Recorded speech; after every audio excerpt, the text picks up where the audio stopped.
আসসালামু আলাইকুম ভিউয়ার্স, কেমন আছেন সবাই? আশা করি সকলে ভালো আছেন, সুস্থ আছেন। কাঁচা আমের সিজন চলে এসেছে। তো কিছুদিন পরে তো কাঁচা আমের সিজন চলে যাবে, পাকা আম চলে আসবে। তো এটাই সুযোগ। এই সময়ে আ খুব সহজ একটা পদ্ধতি আজকে আমি দেখাবো আপনাদেরকে, শেয়ার করব। খুব সহজে তেল ছাড়া কাঁচা আমের এই যে টক ঝাল মিষ্টি আচারটি কিভাবে সারা বছর সংরক্ষণ করে রাখতে পারবেন, সেটাই আমি আপনাদের সাথে শেয়ার করব। তো আমরা তো আসলে ঢাকায় থাকি, কাঁচা আম কিনে নিয়ে আসা হয়েছে বাজার থেকে। তো এই আমগুলো ভালো করে ধুয়ে খোসা ছাড়িয়ে তারপর এই যে এরকম স্লাইস করে কেটে নিয়েছি। এরকম চিকন চিকন স্লাইস করে কেটে নেব। আমগুলো এখনো বড়া শক্ত হয়নি, নরম আছে। তো আমগুলো খোসা ছাড়িয়ে ধুয়ে তারপর স্লাইস করে নিয়েছি। স্লাইস করে নেওয়ার পর আর পানিতে ধোবো না। তো এই আমের স্লাইসগুলো যদি আমরা একটু শুকিয়ে নেই, বাতাসে, ফ্যানের বাতাসে যদি এভাবে একটা কাগজের উপরে, মোটা একটা কাগজের শিটের উপরে রেখে একটু ফ্যানের বাতাসে রেখে নেই, তাহলে কিন্তু পানিগুলো একদম শুকিয়ে যাবে। এভাবে আপনারা একটু শুকিয়ে নিতে পারেন, তাহলে কিন্তু সারা বছরেও এই আমের আচারটি কিচ্ছু হবে না, একেবারেই নষ্ট হবে না, কোনো রকম কেমিক্যাল ছাড়াই রাখতে পারবেন। তো একটু শুকিয়ে নিয়েছি ফ্যানের বাতাসে, অথবা পানিটা সম্পূর্ণরূপে ঝরিয়ে নিয়ে একটু টিস্যু দিয়ে মুছে নিতে পারেন, কিচেন টিস্যু দিয়ে বা অন্য ভেজা কোনো তোয়ালে দিয়ে যদি মুছে নেন তাহলেও হবে। তো এই তো এখন কাঁচা আম একটু লবণ মরিচ মাখিয়ে আমরা খেয়ে নিচ্ছি। কাঁচা আমের সিজনে কাঁচা আম মাখা খাবো না, এটা তো হয় না। কিছু স্লাইস রেখে দিয়েছিলাম এভাবে কাঁচা খাওয়ার জন্য। একটু চিনি মিশিয়ে নেব, যেহেতু খুব বেশি টক।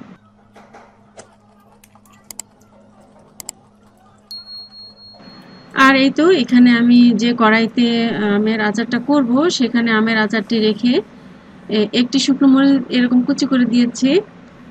ঝাল আপনারা ঝালের পরিমাণ মতো মরিচ ব্যবহার করবেন। আর এখানে ৩ টেবিল চামচ, ১ কেজি আমের মধ্যে ৩ টেবিল চামচ আমি চিনি ব্যবহার করেছি, ৩ থেকে ৪ টেবিল চামচ।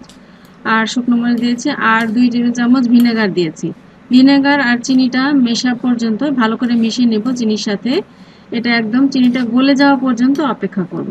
এভাবে ভালো করে মিশিয়ে কিছুক্ষণ ঢেকে রেখে দেব। এখানে আমি শুকনো মরিচ কুচি কুচি করে নিয়েছি, যাতে কালারটা একটু লাল লাল হয় আচারের। আর যদি কালারটা কাশ্মীরি আচারের মতো করি, তাহলে সেক্ষেত্রে কিন্তু আমি শুকনো মরিচটা এক ফালি করে দিয়ে দিই, এরকম কুচি কুচি করে করি না। তাহলে একটু সাদা সাদা হোয়াইট কালার আসে, ভালো লাগে সেটাও।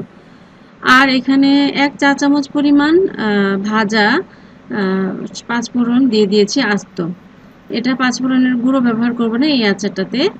আপনারা চাইলে পাঁচফোড়নে গুঁড়ো করেও দিতে পারেন, কিন্তু আমি এখানে আস্তই ব্যবহার করব। খুব সহজ একটা পদ্ধতি আপনাদেরকে দেখাচ্ছি, একদমই কষ্ট হবে না এই আচারটা তৈরি করতে।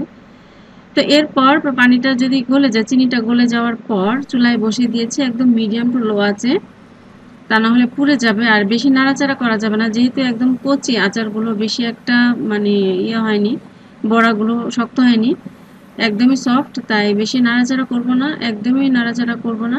সব কিছু মিশিয়ে দিয়ে চুলার পরে বসিয়ে দিয়ে এরকম লো আছে চিনিটা সম্পূর্ণ শুকিয়ে যাওয়া পর্যন্ত, চিনি এবং পানিটা, ভিনেগারের পানি আর আমের থেকেও কিছু পানি বের হবে। তো আলগা পানি কিন্তু দিইনি, দেখুন চিনি আর আমের থেকে যে পানিটা বের হয়েছে সেই পানিটা শুকিয়ে নেব। এভাবে ঢাকনাটা খুলে শুকিয়ে নিব। তো এই তো একদম শুকিয়ে নেওয়ার পর, ঠান্ডা হয়ে যাওয়ার পর এই যে লোকটা চলে এসেছে। খুবই চমৎকার খিচুড়ি বা বিরিয়ানি বা পোলাওয়ের সাথে খেতে কিন্তু ভালো লাগে, বা এমনি এমনি খেতেও কিন্তু খুব ভালো লাগে। কাশ্মীরি স্টাইলে এই আচারটা আমি তৈরি করেছি। আর কাশ্মীরি আচারটাও আপনাদের রেসিপি দেব আমি কিছুদিন পর, যখন আমের বড়াগুলো শক্ত হয়ে যাবে একটু, তখন কাশ্মীরি আচারটা করলে কিন্তু ভালো লাগে, দেখতেও ভালো লাগে, এরকম গলে যায় না।